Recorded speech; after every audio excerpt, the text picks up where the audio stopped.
Let me talk about few people in the corporate world, few examples who have been very successful. For example, there's a guy called Udayan Mukherjee. He was the managing editor of CNBC TV 18, and then there's a guy called Carl Slim, who was managing director of Tata Motors. There's a guy called Ranjan Das, who was SAP CEO India. And there was 25-year-old Pan G from Pricewaterhouse in Shanghai, assurance auditor. And there are many other people who have been successful, like a Michigan student who was an intern. They're all been, striving for success. But in order to achieve success, they have paid a very heavy price as well. If you look at their stories, what you see is basically a lot of people have been successful by hard work and putting a lot of hours in the corporate world when they work. But they have paid a price. For example, Ranjan Das, whom I spoke about, he was 42. He was SAP India CEO, very enthusiastic, very hardworking and health conscious. But he died. The Michigan student also, he was 21. He was working for Bank of America. He worked all night for almost 72 hours, at a stretch. He died. Then Carl Slim, who was earlier with Chevrolet, then he moved to Tata Motors as managing director India. He committed suicide. Okay. Very stressful things are happening in the corporate world today. And you have Udayan Mukherjee, who quit his job, saying it's a professional fatigue. Therefore, I want to step down. During his days, he was the best anchor. So if you look at success, you achieve success at the young age. In today's corporate world, if you are complacent, then people consider that as stagnancy. And you are expected to be successful, be a CEO or a MD or at the helm of the company affairs when you are 40, 45. And if you don't achieve, people consider you as a failure. And there is tremendous pressure on the work, persons who are working in the corporate world or whatever careers they are pursuing, to be successful, get everything in life at a very short period of time. So you are you are shortening your lifespan. Maybe you will live after 45, 50, you will retire very quickly by making a lot of money. But then rest of the 30 years, if you live, let's say 80, when you retire at 50, what are you going to do? Because you will pay a price in terms of health and other things. So success basically is achieved at the cost of health and other things. Even I was, basically working in a corporate world, and every day, like a sword hanging on my head, I had to work and I had to perform every day. And every year there was an appraisal, and we didn't know that there'll be a job tomorrow or not. So we used to work and perform. Every year there was appraisal, perform. Okay. And then when I was 40 and I was the best performer at that point of time, I thought and realized also that there is something wrong going on. What am I doing? So I said, let me put all my thoughts together and see where I am at this stage of life and what I should be doing next, so that I enjoy whatever I have achieved in terms of money and family. I could spend time with my family. So I stopped there, quit when I was around 42, quit the job as a best performer. People are laughing at me. I said, I don't want to work. Let them, in the rat race, let them keep running. Because even if you win, you will still be a rat. People say that, right? So I said, I'm going to quit. I don't want to join the rat race. And I said, let me think and spend time for myself, introspection, and do some research on that. I came out with a theory and averaged life of the people, based on average life of the people, a bell curve approach to looking at life. So what is bell curve basically? Okay, what are the advantages of bell curve and how you can see yourself in the bell curve when I'm going to discuss that. And I said, let me share this, my experience as well as bell curve to the people at large. Bell curve can be used as a self-assessment model, self-appraisal model, and you can finally take a course, change your course. It helps you in managing your money, managing your time, managing other things other than these two, managing your career, where you are and what you need to do next. Okay, you should not be disheartened if you are not a CEO at the age of 40. Don't worry. Okay, so these are the things.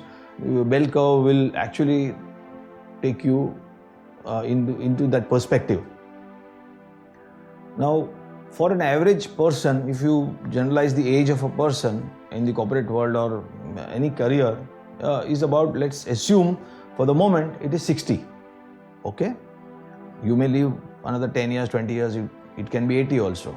But if you look at lifespan of 60 of a person who started his career at the age of 20, what he is going to achieve, let us discuss that first. Okay, so I would divide 60 into 6 parts of life stages and draw a bell curve. Okay, so let's assume you have a bell curve in front of you, which is a right statistical model, and it is used for appraisals as well. But I use this for our own appraisal of life, or you can then you can put yourself where you are in this stage of life and then see, right? The first stage, which is 0 to 10, I would first consider the first lot of bell curve, 6 parts. The first part will be 0 to 10. When you just take birth, you are not aware that you have taken birth and you are holding your mother's hand or your foster parent's hand. You don't know, right? So you are just a child, you don't know. Your awareness about this world and what you're going to do, you know only your parents, that's it. You can recognize them. And then slowly you come into this world of politics and career and all that stuff, competition and blah, blah, blah. So that is the period of bliss. I call it in a Sanskrit word Param Anand, which is complete bliss. You are enjoying life, you don't know. You get your food, you get your clothes, you get your house to stay, and somebody taking care of you. Because God has given birth to you, and then, only few unfortunate people will not have, but generally we will have everything in life for that period of 10 years, 12 years. Now, when you talk of an average 10 years, it could be plus or minus 5 years, So when you talk of 60, it could be 80 years as well of a lifespan. So first 10 years or 15 years, it's just bliss, Paramanand.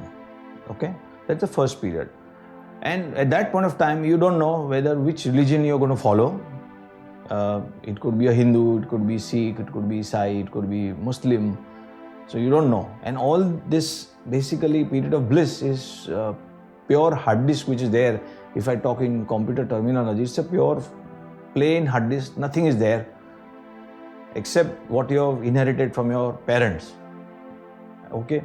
So when you are into this world, you start looking at things, you learn from your parents, learn from your kins, and in your surrounding, you start learning, and then slowly your hard disk starts formatting itself, and then everything goes into the DNA of your hard disk, and that becomes your sanskar, and you become that child. From childhood, you are taught to compete. From childhood, you are taught to be successful.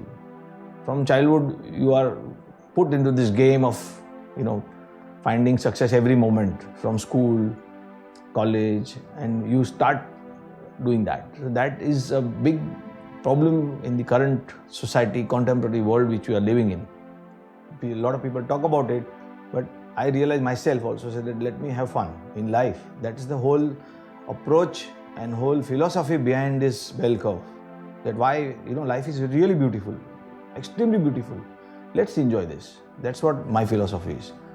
And I want to tell people with this bell curve approach that if you follow this and you put yourself into particular lifespan period, you could be 10 years, You could be 20 years, you could be 40 years or 60. Whatever your age is, you put yourself and then figure out what you should be doing next and what you have done, which means your introspection over these years. So then maybe it is helpful. That's the whole motive of doing all this.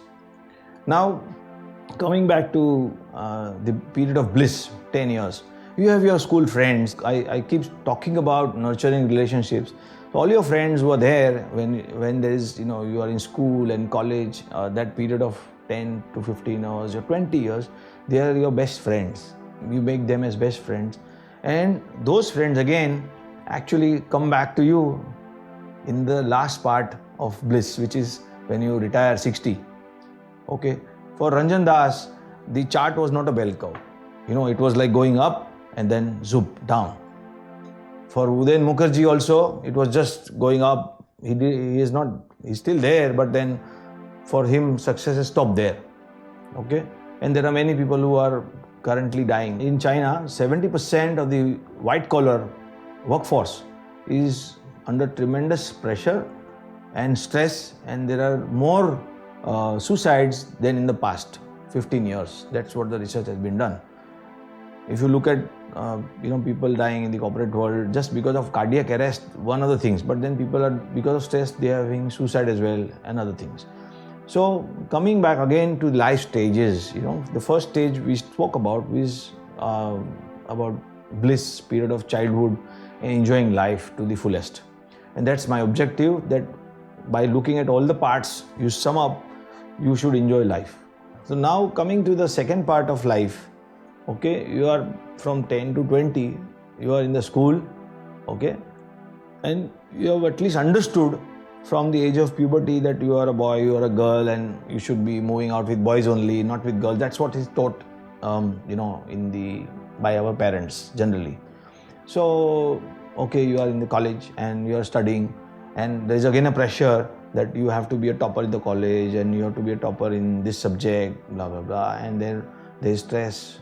Again, you are into a cycle. But anyway, so when you are completing that period, again you have friends and your relationships are built.